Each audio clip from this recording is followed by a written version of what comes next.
What's up, everyone? Michael here with CompanyCam, and we're diving into sales here. We've kind of been talking about, I think the last time I was with everyone, we talked about how to leverage some of the features in CompanyCam to sell. And now we are joined by Ryan Groth with Sales Transformation Group. We're going to dive into how to develop your sales leaders in your organization. So we're going to talk about training and coaching, the subtle difference between the two. So Ryan, how's it going, man? Good, Gogan. Good to see you, man. Good to hang out with you. It's been a while. So I've got the newborn at home, so I haven't really been on the show circuit here for a few months, but yeah, it is great to see you. And I love getting on webinars and seeing all of our CompanyCam friends. So it's great seeing you guys as well. While we're waiting for a few more people to kind of jump in with us live, just a few housekeeping items. I'm really just here to keep the train on the tracks. Ryan's the expert when it comes to this. So I'm going to make sure that we, stay on topic, make sure we get questions asked. But those of you joining us, I'm sure you are familiar with Zoom by now. Thank you, COVID, for that. We're all kind of pros at Zoom. But if you're new to that, you can ask questions of Ryan in two different ways. You can leverage the Q&A button at the bottom.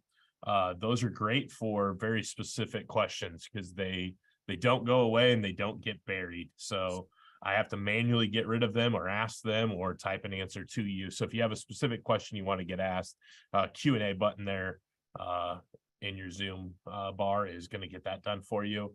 The other way that you can communicate with us throughout is via the chat. So I always just like to encourage everyone to get accustomed to using the chat here right away. Let us know where you're joining us from. So if you want to test out the chat feature, let us know where you're joining us from. If you want to even add in what you guys do, that would be awesome as well. So I'm joining from Lincoln, Nebraska here, and obviously I'm with CompanyCam. So go ahead and mess around with that. And I think we've done enough that we can kind of kick this thing off. Yeah. Perfect. Let's do this. So as I mentioned, Ryan Groth, Sales Transformation Group. And we're really wanting to dive into, how to develop your sales leaders and kind of dive into that difference. And it's not a big difference. And I think that there's a time and a place for all of these pieces. And it's not just like, oh, I coached and now I train, or I trained and now I coach. I'm doing both. And that's got to be kind of a continuum throughout that growth of my sales leaders.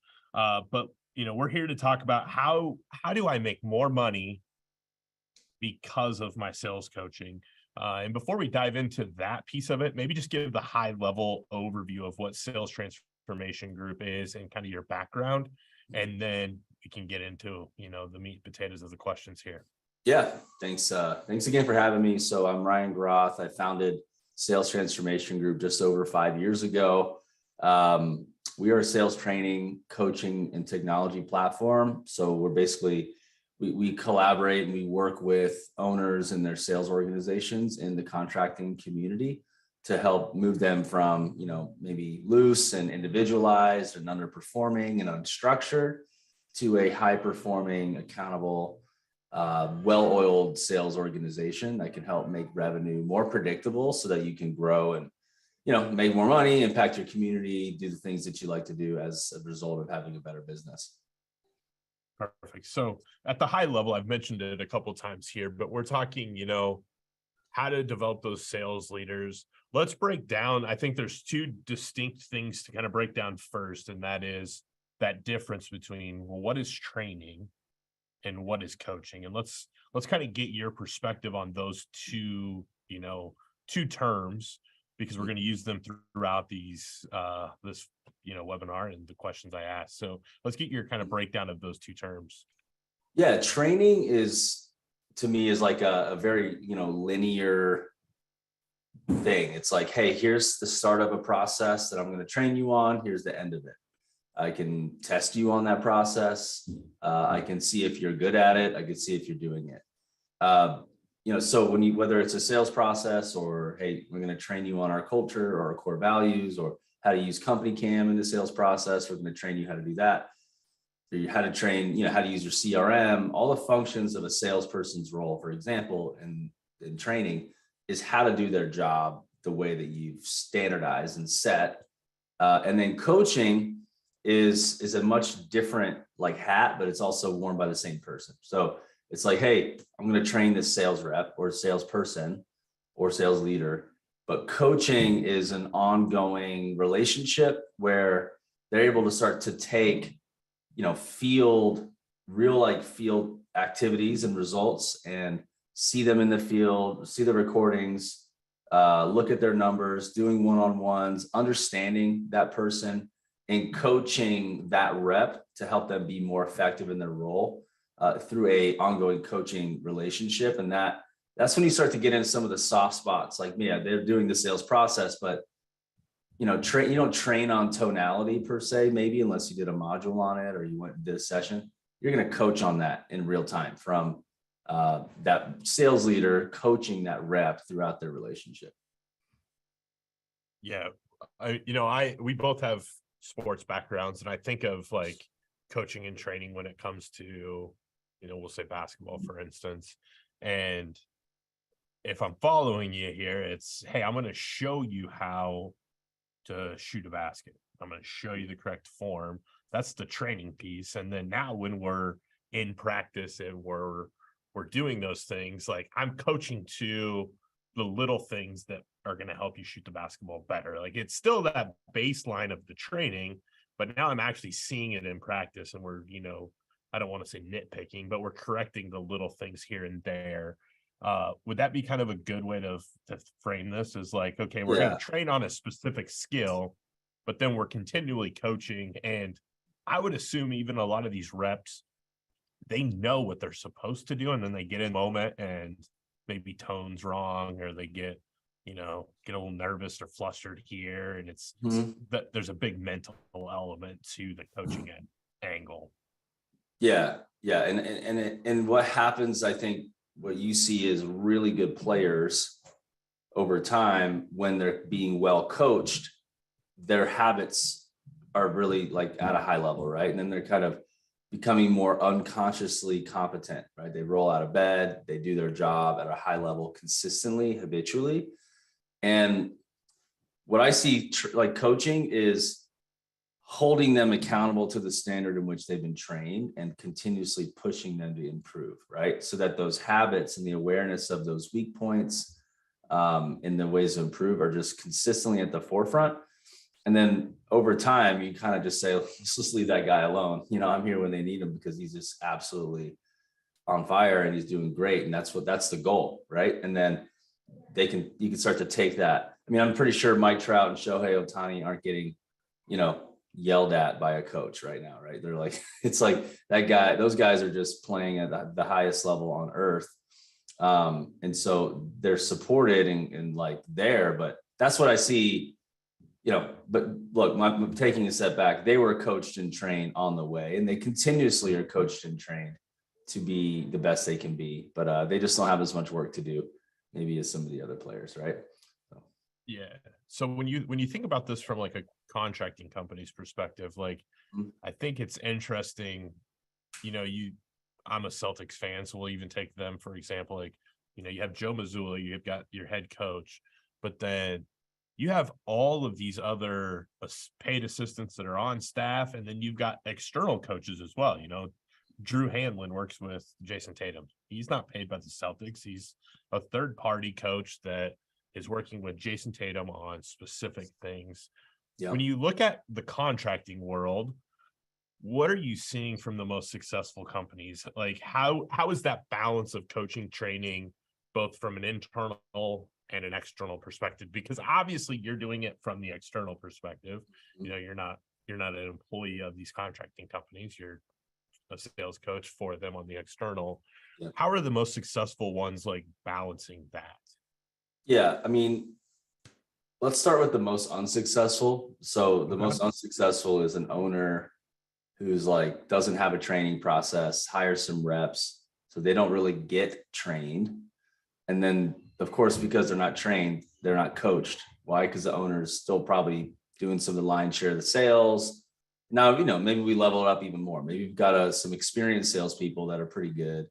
And then like a sales manager who just doesn't do a whole lot except, run meetings and look at proposals and pricing.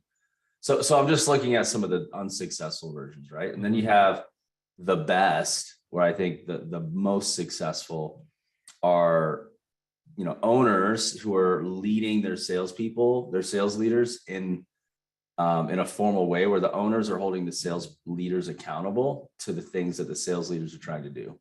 So you have an owner who runs a leadership meeting, and they're running a meeting with their sales leader. That sales leader is being held accountable by the owner to be great at what they're doing. And the sales leader is reporting up what they're doing with their sales team. And then those sales leaders, what they should be doing, they could have multiple sales managers under them and that sales leader, and they're doing the same thing, holding their sales managers accountable, or they're doing the leading and managing themselves, right? So what they should be doing is they should be running a weekly sales meeting. They should be doing one-on-ones, and they should be sitting in and doing as many ride-alongs as possible, right? So they should be, going and doing ride-alongs with this rep, that rep, Zoom, in person, whatever it may be. And during the one-on-ones is when they're truly, looking at their pipeline and taking all the fluff out and holding them accountable to the process. Because I think that's the biggest thing is they're training them, but the follow through, right? Like the follow through of all the standards that they know they can set and document and hold and measure and hold accountable. That's what a really good coach does. A sales leader, they're like leaning in and, they're looking at these numbers, right? So I'm just like can I share? I don't have to share. I could share the screen if you don't mind, but I have some examples. I have some examples of like the impact of like what a really good sales leader should be doing. So like, let's go here to this impact of coaching. So you have a sales rep or sales team, and let's just say they spend money on marketing. And I have some marketing partners. One of them, I was texting Jeff from Boab from Rhino, and I was like, hey, what's the cost per lead? That's on average. He said 100 to 175. I was like, okay, great. So we got $125 a lead. Marketing can influence this cost, but let's just say it's that they're spending $5,000. Generate 40 leads. And, they don't have a real good follow-up process. Maybe it's average or at best, but they're not really tracking. But let's just say it's 60% of the leads that are generated actually sit. They're either disqualified and screened out or whatever it may be. So those are sitting. And then, we got 2 that the reps self-generated. That puts them at 26 were sat. And 80% of those that sat got a presentation. So therefore you have 20.8 presentations, 25% closing ratio gets you 5.2 jobs, average jobs 13,000. So you sell 67,000 in that, from that. Your average gross profit margin is 35%, and you sold 23,000 in gross profit margin. That's about $800,000 a year clip, 13.5% return on ad spend. And on the margin, it's 4.7 return, which is still good. You could scale that. And, you've brought in like a little over $250,000 in gross profit margin. So this is where like the sales leader, they should know these numbers with their sales team, right? A lot of them don't. They have no idea. They're just looking at some smaller numbers, right? But they're not really looking at this. And they're saying, okay, what if, we got better at influencing those that sit to, 68%, right? And then what if we can coach on how to generate more referrals? And then once we're in the neighborhood, knock every door in the neighborhood and do some better job site marketing and get some more referrals. So what if now for every single, appointment that was sat and every single deal that was closed, we added double, we added 10 more deals, 10 more leads that were generated. And that's a light number. So now you have an increase. And then because of coaching, because the way that coaching them on asking questions, coaching them on presentation, coaching them on follow-up, coaching them on time management, coaching over and over again, their personal growth is now, in fact, everything's kind of overflowing and they're starting to close at a better rate. Let's just call it a jump to like 37%. Okay. Now their job size, now let's just say they're selling more add-ons and upgrades and upsells on average, and they're starting to get more margin in as a result. So let's just call it, they're jumping to 14.8 and their margin goes to 40 because because they're selling more add-ons and upgrades, which have more margin in them than the base bid, right? So now this person goes from an 800,000 to a 1.9, and then it's just like, well, how do we just, now that we got this humming, right? This is working. How do we just spend more money and like maybe double it, right? So this is how you start to scale, because these numbers, you know, marketing can impact, and maybe here with your office folks, but all this right here, like the self-generated leads, the number of appointments, the number that sit, the number that close, the deal size, all of that is really affected by the rep.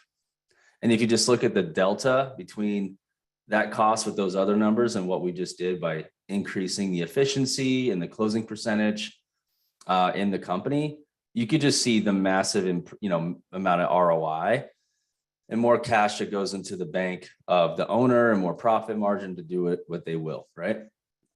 And so I just kind of think about some of these basic, figures, and a sales leader, a really good director of sales, is looking at the department like this, and they're looking at their reps and looking at how they can improve and create a coaching plan to like level up those soft spots in their game.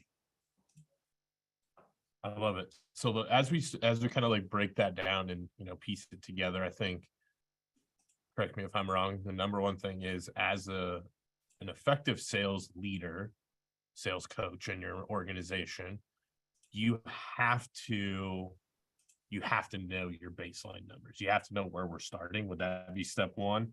Yep. Okay.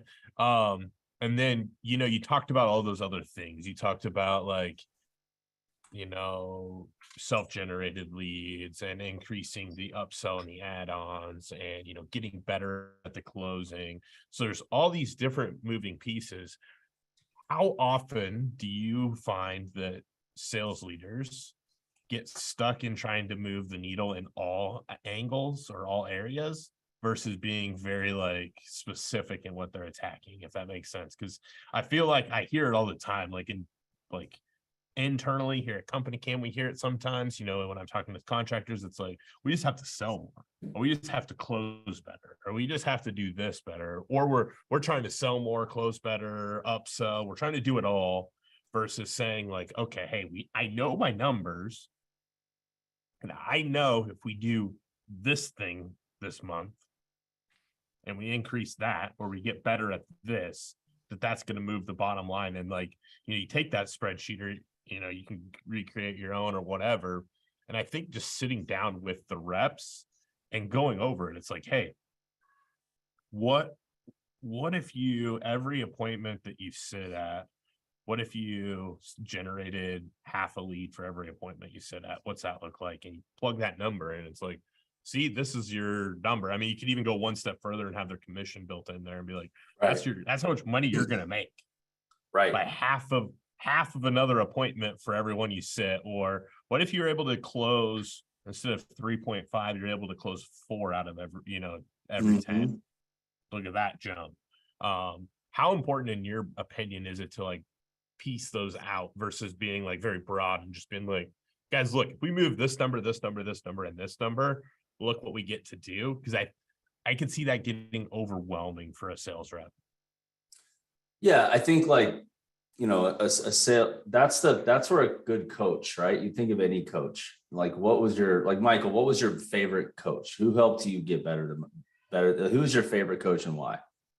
Yeah. I'm honestly going to go with a guy that I actually coached under, Stan Whistle. I was still in college and I coached under him for about 4 years in football. And the why was just opened my eyes to so much that I hadn't seen before, if that makes sense. Was very detailed, just all the little things. And that's kind of what spurred that question, is like, we didn't just go out every day and be like, okay, hey, we're playing offense, we're playing defense, we're going to coach all these things. He'd say, okay, we're going to get better at tackling today. And we have something that, focused on that.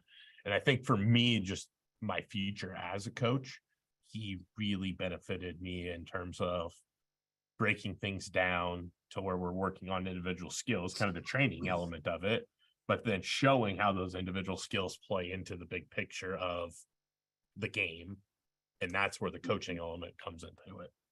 Yeah, no, I love that you're saying that. I mean, what I think that a lot of good sales leaders are good visionaries, and they're good, like, they're good at motivating people to take action, but what I think the best ones are going to do, there we go. Well, the printer's going off right now. Sorry guys. What I like, a good sales leader is going to have a one-on-one conversation with a rep and just present some data to take some emotion out of it. Because I think, like, when you're competing out there, sales reps, most of them are like, this is their first chance of making good money, right? And maybe they're the one that they're really passionate about. They take pride in what they're doing, right? So if you're gonna, you can easily create a really ugly relationship by being too critical or criticizing out in the open or whatever. But when you have a relationship where you're like, hey, Michael, like, bro, let me just show you the areas right now I'm tracking. Like, what's super encouraging is if we just get better at this and this, that's very digestible for you as a rep. You're not like overwhelmed with everything you got to get better at. Like, but if you're just like, man, if we just improve this and just form one habit and ask, who do you know after you close a deal, or even when you meet an appointment, whoever you ask, who do you know every single time, and you get the introduction and you have it, this additional meeting, I'm going to follow up with you until it's a habit. And I'm going to make sure it's a habit, because if I know that habit is baked into your brain and your actions, this is what can happen. And that's just one, right? And then hopefully they start to get hungry for more, and then you can feed them a little bit more. But, what you want to do is you want to see people have success, and there's always room to improve, right? So I think that having the data laid out like this as a sales leader takes the emotion out of it for both the rep and the leader. And I think that that's gonna, make a huge impact on on a sales leader's ability to improve somebody. But I think it's the follow through, right? I mean, we have recommendations all day, but who's gonna follow through with that specific item to coach on? And I have one tool, that I'll share with you as well, that that we start, we're starting to have our sales leaders use. And this is just, I'm just gonna pull this up. But basically it's like, how do you follow up with all of your coaching, assignments, essentially, right? Because when you're in a game, I don't have it handy. When you're in a game right now, like, it's really easy to say, oh, we need to work on ground balls next week, right? Because you could see in real time what their game is. But like, when you have a lot of reps and you're managing them and you have to go out in the field, you're like watching them in real time in the field, right? So you can't like watch, 9 players at once or 5 players at once on the field. So like the time can get a little crazy, and then you have a lot of different tracks you're taking down when you're coaching reps. Being a sales rep, a sales leader, and a coach is going to take a lot more time than you might think to become really, really good. But it's worth doing, as you could just see those numbers right there. The owner most of the time doesn't have the time, or if they even had the time, they'd be pretty poor at it. And unless they have everything else in the company delegated and they have the ability to make that, type of commitment. Yeah. So I was going to ask that question next, actually. Thinking in terms of like, the spectrum of sizes of businesses. At what point do you feel like, I don't know if it's a number of sales reps, if it's a revenue number, at what point do you feel like having that internal champion that's your sales leader makes sense? At what point does it make more sense to just, outsource your training and your coaching? I think you probably, at a certain threshold, you have to have both, some sort of outsourced plus the internal, but just trying to think through, because we've got all sorts of different people that are going to be watching this, and they're saying, well, shoot, I'm an owner and we've got 4 sales reps.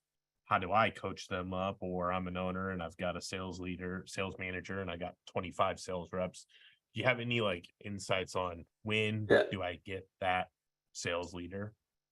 Yeah. So I think that the first step is you need to outsource the training and coaching ASAP, because the owner is probably doing a terrible job. Like, I'm the owner of a sales training and coaching company, and I've done a bad job with my own reps because I don't have the time. It's not that I don't like it. It's like, it's kind of like the contractor's house needs to be remodeled, but they haven't done it themselves. They're doing everybody else's. So it's kind of how it's been. And, for me, until we hired one, it's been great. So to go to I think everybody needs to outsource it at first and get some outside training and coaching to just set the standard, provide some tools, create a framework, get the reps moving. But then I think once you have about 3 to 5, like 4 or 5 reps, and then you start, especially when you have a few more newer people, you need somebody, pretty soon, like to full-time manage this. Because I mean, think about it. If they're spending, if you have 4 to 5 reps, you're probably doing, at least 2.5 million, 2 million, 2.5 million. And it's worth the investment because you're going to make a jump. Let's say you pay them a good range and, they have good upside, but then you double your sales in a year, triple, pretty easy. And then if they can recruit and onboard and coach and train those, that's going to make a huge impact. It's not that complex of a business, but I think that at some point, that if that sales leader is really effective at holding people accountable and they actually have management chops, that's when you can start adding additional managers under them, at a, in a size of team that's manageable. Or, I got a company, is a pretty big company, who they actually have a sales leader and 2 sales managers, and they have a more advanced sales manager coaching their higher performing team. And they have a newer sales manager with kind of their bottom half. And they have like an A team and a kind of a B team, right? And it's like, they know they're in different paths. There's no, perfect science to it, but at the end of the day, as you spend more money on ads or spend more money on leads, there's more opportunities, there's more new reps. It's just, you're going to need, there's a bandwidth issue. At some point, that guy or girl doing it can't just do more. There's just not enough time in the day. They need to hire more people. But then they got to coach their sales leaders and those sales managers how to be good at sales management and coaching. And they may not have the time for that. And that's something you can also outsource. I think you should always have a coaching training company, in your corner, whether you use them on retainer at a lot of volume, or you scale down.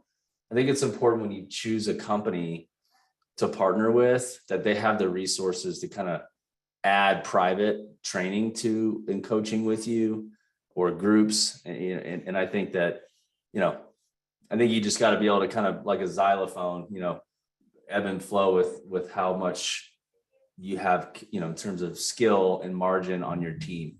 But the goal, I'd say, is like, we need to do a better job in our industry, highlighting sales leaders who do a great job coaching up reps internally. I just don't think it's a role that's really, talked about enough, because there's just a lot of reps, and then there's a lot of coaches and trainers and a lot of owners, but there's not a lot of those, the one in the middle that really can take it to the next level. And the companies that are doing really great value that role.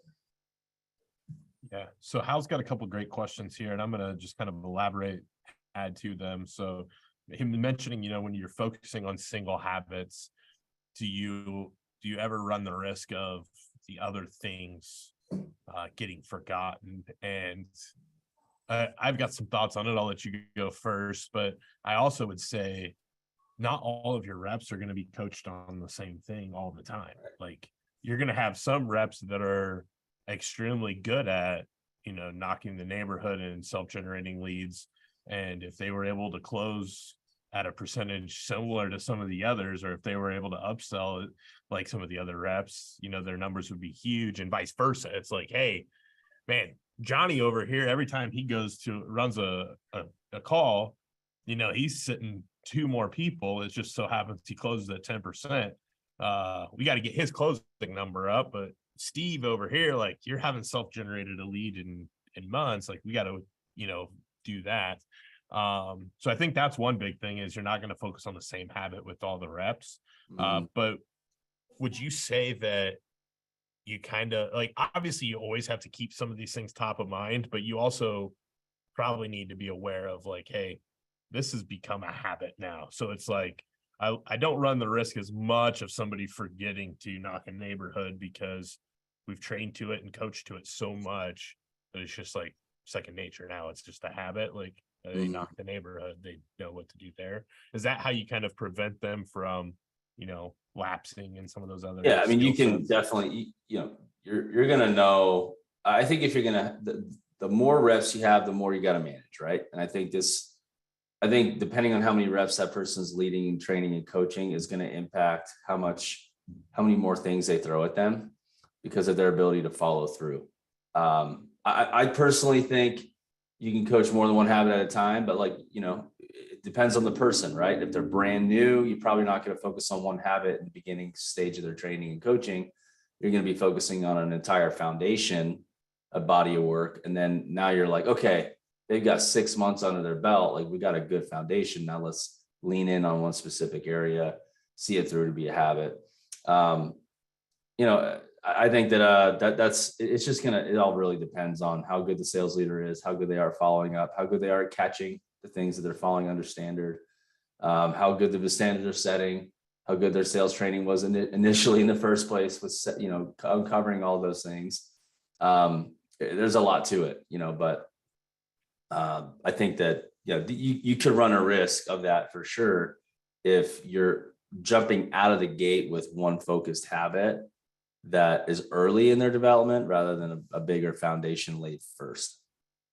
Yeah, I think that's, going back to the sports analogy, I think it's fully understanding where they're at as well. And it's like, if you think about a baseball player, you're like, man, how on earth is this Major League Baseball team allowing this guy to bat 220 and still be in the lineup? And it's like, well, they don't make errors, and they're, they're doing all of these other things so well. And in that case, I'm guessing they're hammering getting better, at the plate versus like, oh, Ryan's already got the fielding piece down. Like we know he's a gold glove fielder. Let's see if we can't bump that average. And I think, just knowing where they're at in their path is super valuable too. Because like you said, a new rep, you can't just come in and say, okay, all you got to do is, get self-generated leads. That's probably a skill that you're pushing, like you're encouraging it right away, but that's probably a skill you're trying to hone a little later on. It's like, hey, if you're just crushing the appointments we're getting you, that's a good building block. And then now that it's like, oh, Ryan, you're really doing well there. And I know you've been knocking the neighborhood, but let's refine that a little bit. And so I think just continuing to build is probably a good way to look at it. Totally. It should never stop, right? There's always something to build on. Yeah. As far as, because you kind of alluded to this, like at what point, so I've got X number of sales reps. At what point do you think you need multiple managers for those sales reps? So like the A team, the B team, do you have like a number there? Or is it really like you as an owner and you have to be able to sit down with your current sales leader and be like, okay, like let's look at our numbers. If we bring in another sales leader, can we grow these numbers or are we doing pretty well?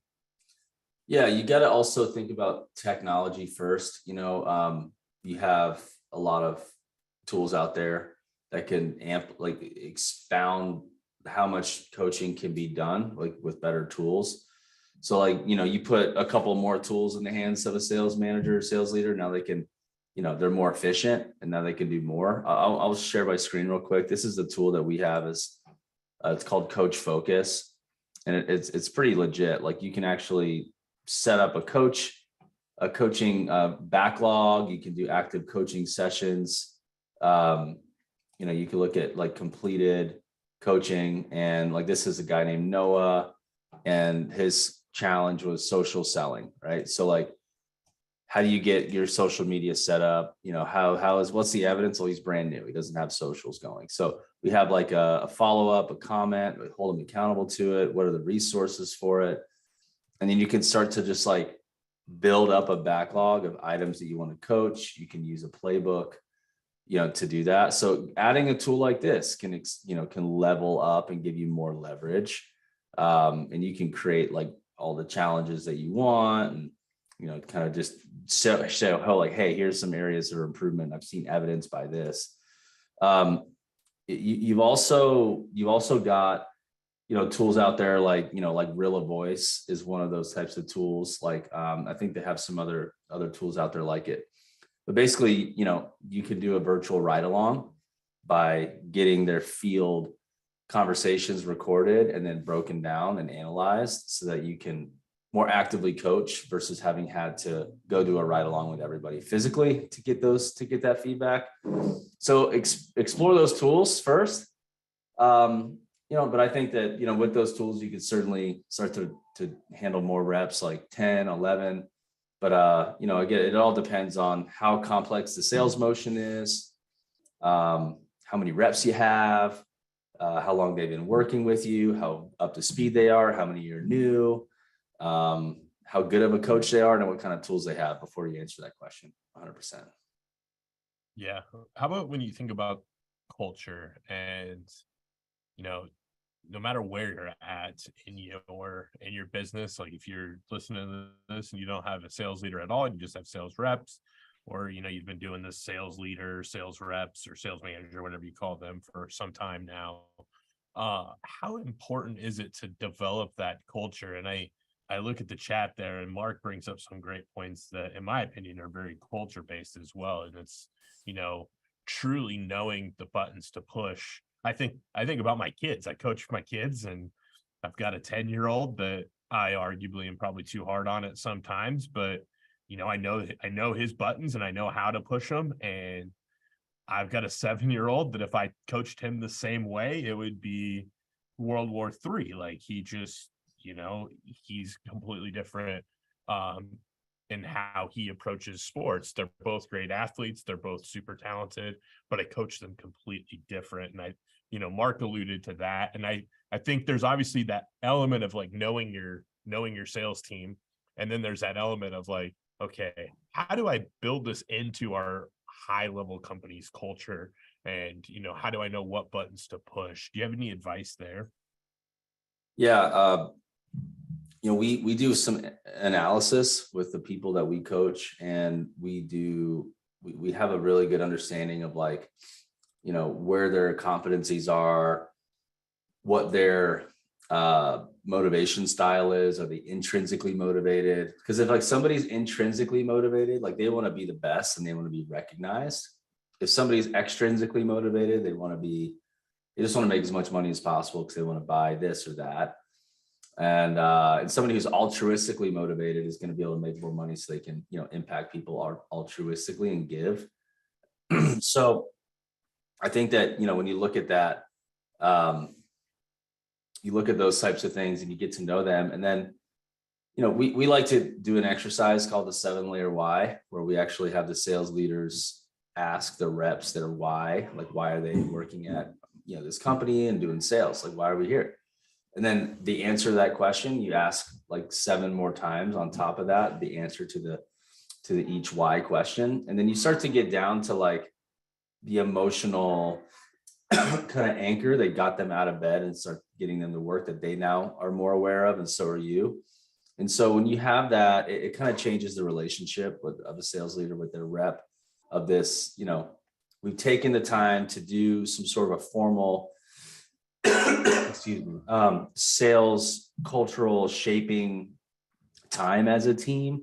And now that we've kind of opened up the heartstrings and we're starting to touch deeper, they all know that we care. And so when you apply pressure around sales performance, there's no like rub that starts to kind of create this pushback and uncoachable spirit. And then they start to see progress, and then you start to see appreciation throughout the entire team around, the hard standards that are being set by the sales leader who really wants them to succeed as people. So I think that you can do that through a series of like kind of dedicated team building training exercises. in, uniting efforts around kind of this culture of continuous improvement, and then high standard setting.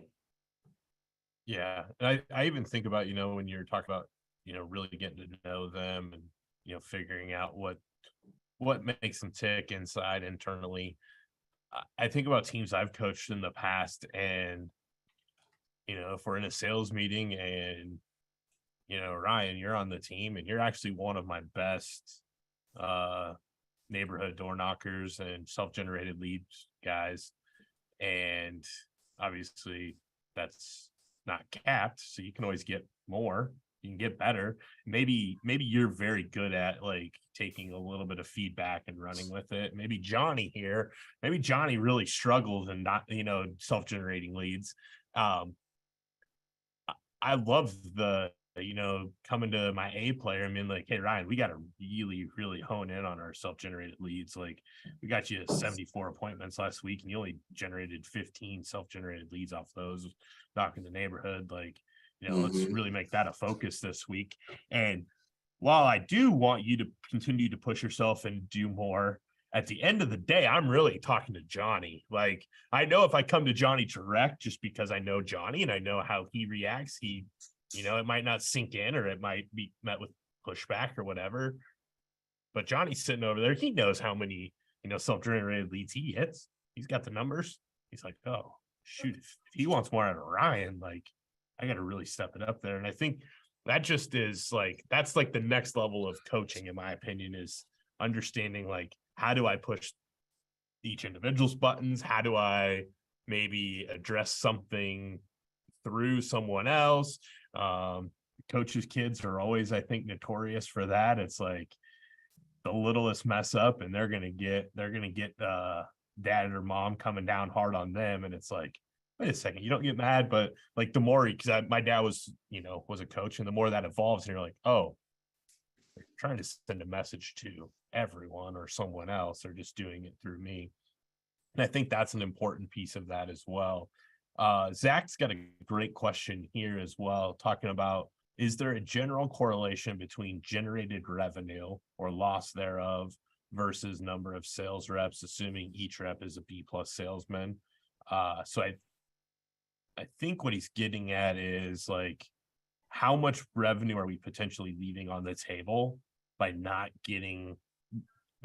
growing our sales reps? Like, hey, if everybody across the board on average is a B+ salesperson, how much revenue are we leaving out there versus if we got them all to A level or A- level? Yeah, no, I think there's time, we could take time to break that down, but I'll say that not everybody will be a B+ if you have a team. There's going to be people that rise above, and it'll be kind of it won't be equal, but like, I'm not telling him he's wrong. Maybe he does have an equal team, but yeah, I think there's a lot there to be left. There's money left on the table in a few ways. One is they may not stay, right, if they're not improving or getting better. So you could lose them through losing them on the team, and you're not retaining them. I also think that that there's actual revenue that they're leaving on the table that that they'll greatly appreciate for you guys helping lean in and coach them. But really, if you start to see they're all at like a B+ level, you're probably ready for more reps. And so I think that that's something you got to be thinking about is, hey, I can trust them. Not that I will not look at them anymore, but I'm ready for more reps, because if they're that good, and everybody's that good, that means that we need to start building up our bench. So, because I also think there's some healthy amount of heat that comes to the team when new blood comes in. So it's like, oh man, this is a new guy or whatever. The better your team is, and this is really important in recruiting, Zach, the better your team is and the more successful they are, that actually is like a case study that's marketable in your recruiting process. Because, like Michael, you sounds like you played football. I'm jumping to conclusions here based off of your comments, but I played baseball and I was recruited, a little bit. I wasn't a big recruit, but I had like a D2 school work out a DT school, like for my hometown that, Florida D2 is good baseball, but like, I don't know how many guys got actually drafted in the past 10 years from there. But I was like, I want to go D1. Like if you go D1, you have a shot to play at the next level. And so what I did was I just kind of kept looking around. I ended up finding Oral Roberts University and I actually prospected that group because I found a buddy of mine from high school, played junior college, ended up transferring there. He said he loved it. They played in the super regionals, lost in the bottom of the ninth to Clemson. It was a heartbreaker, but they made it really far. And so I went there and they gave you a 60% scholarship, which for baseball is really good. And, I played, and then I was one of 8 guys that got signed. I got, the 22nd rounder. So like I went to where I thought I could be successful. Right. And so the better the reps are that you're training and coaching, they truly are a case study because, the big leagues for a sales rep is to make X amount a year, right. To have a consistent career path that they can grow with you. Their income goes up. They're able to, have a lifestyle that's attractive and gives people some confidence that your company is a great vehicle for them to be successful, right? And so I think that it's not just like the revenue in 1 year that B+ to A+ delta is. It's all the other stuff around it, right? It's the future reps, it's retaining, it's all the above. It's the culture. There's a lot of costs associated with not finding a way to make them better that trickles over. Yeah, and I think that initial spreadsheet that you shared, Ryan, has a lot of value in that for kind of Zach's question as well, where, it's like, hey, right now, as an average, obviously everybody's at a different number, but we're demoing 25% of the appointments that we run, or we're, doing a sales presentation on 25%, or we're closing, whatever those numbers are. You have those averages. You can play around with that and be like, hey, if we can increase our average from 25 to 30, what does that do to our numbers? If we can increase our self-generated leads from 0.3 per appointment run to 0.7, what does that do to our numbers? And then you could just work to raise that as a whole. Like obviously, like you said, they're not going to be all B+ more than likely, but it's like, hey, if I can get my A+ guy to raise a little bit and my C guy to raise a little bit, what's that number that Zach's kind of looking for? And then once you figure out what that number is, it's like, okay, how can I invest to get to that number? And that's how I look at when I'm looking at new software for my team to even be using or things like that. It's like, well, I think we can make X number more in annual recurring revenue if we add this piece of software. Well, it makes sense to pay for it then, or it doesn't. Like that's how I like to make decisions for my team as well. And so I think that's a great, like, Zach's head is in like a great spot of like, okay, hey, if we can increase as a whole 5% here, 3% there, 1% here, what does that do for the end of year number? And I think that's really good to look at. We do have a question on your consultation process. I know we got something you're going to show at the end here. We're kind of getting close to the top of the hour. So if there's any final like hanging questions out there, fire them away. I'll make some small talk while you're typing them in there. But Ryan, this has been great stuff. I think that as simple as it sounds, I think the most important thing, or my biggest takeaway, is you got to know your numbers. And I know that's such a catchphrase that everybody loves to say, is like, you got to know your numbers, but you really do. Like, so when you think about like developing a sales leader and then how they can help develop your sales team, if you don't have that baseline data, it's nearly impossible to be able to decide, hey, are we actually getting better or not? Like, I gotta have that baseline data. I have to know where we're at today. What's our average closing percentage? What's our average profit margin? How many generated? I love thinking about those self-generated leads on like a per appointment run type of scenario. It's like, hey, for every appointment that Ryan runs, he's able to generate 0.25 leads. So Yeah. Can we either increase the number of appointments that he's running? That's probably easier said than done. Or can we make him better at generating leads when he's out at those appointments? Like, hey, if we can get it to where you're just getting half of like getting one every other time, that's a huge win. Mark got a question here right before the buzzer. Our leads get funneled to our estimators, so we're relying on 2 to 3 estimaters, client relationships to get us a sale. Do you think we should train them or hire a sales rep?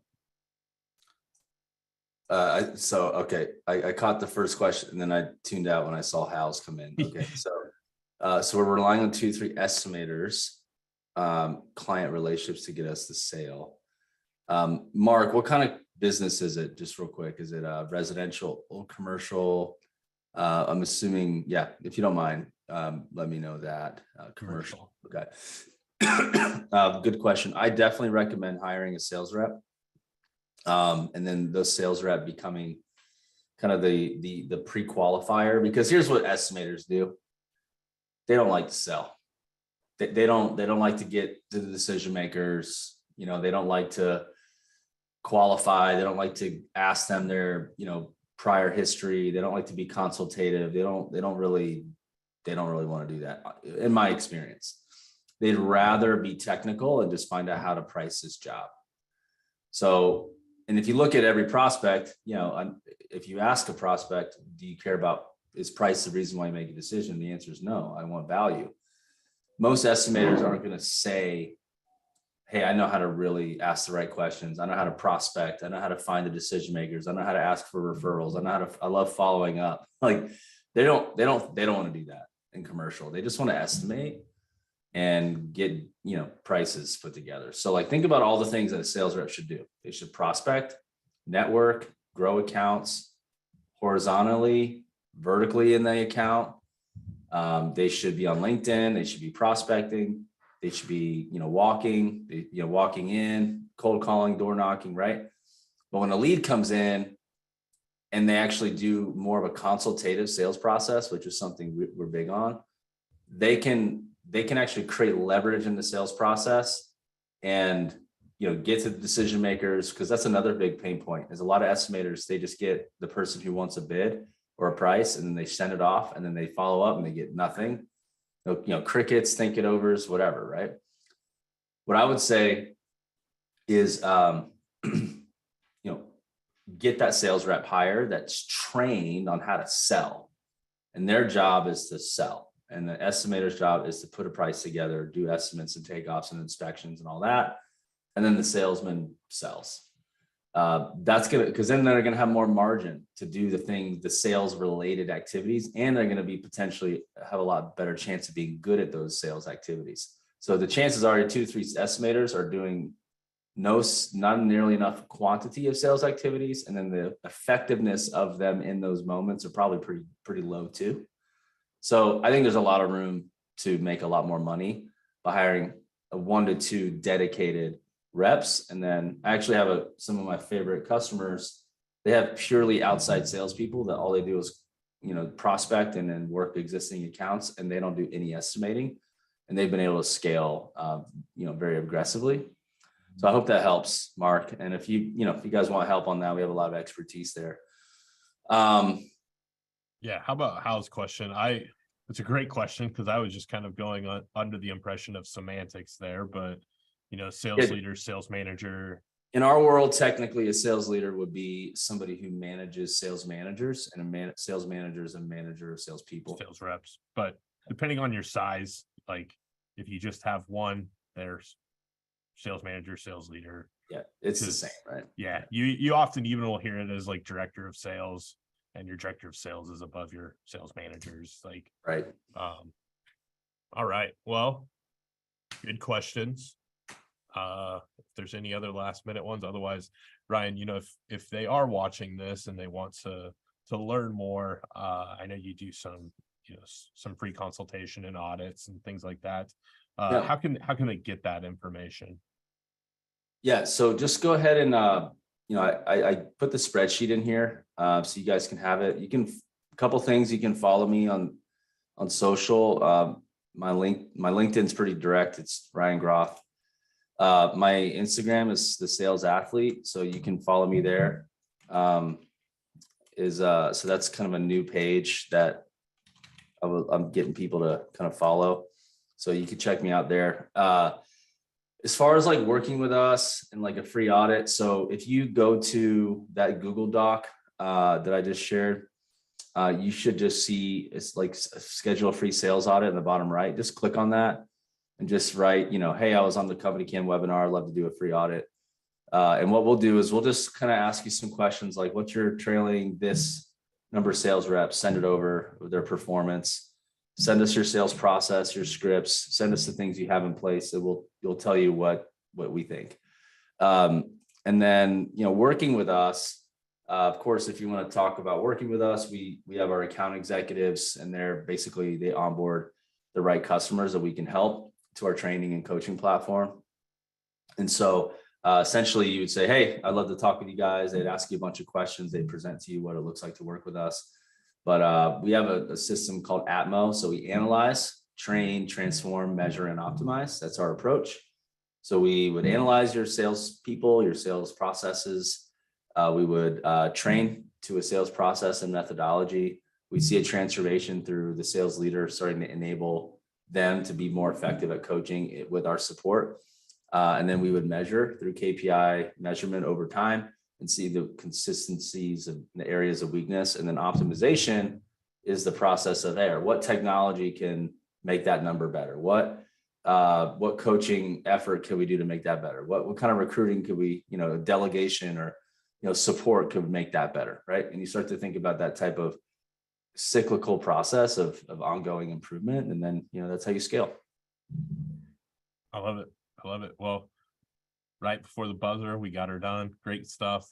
Ryan, really appreciate it. One last thing. I believe you are speaking at our Blueprint events that are coming up in Denver, Dallas, Chicago. I would be lying if I knew the order of those events, but those of you joining us, if you are not familiar with our Blueprint events, go to CompanyCam.com, check out those 3 events in those cities, Denver, Dallas, Chicago. Going to be great stuff. And as always, thank you guys for joining us. We appreciate you. And we will, yes, he does work in Canada, and we will see you guys next month with another webinar. Love having you guys, and we'll see you guys later.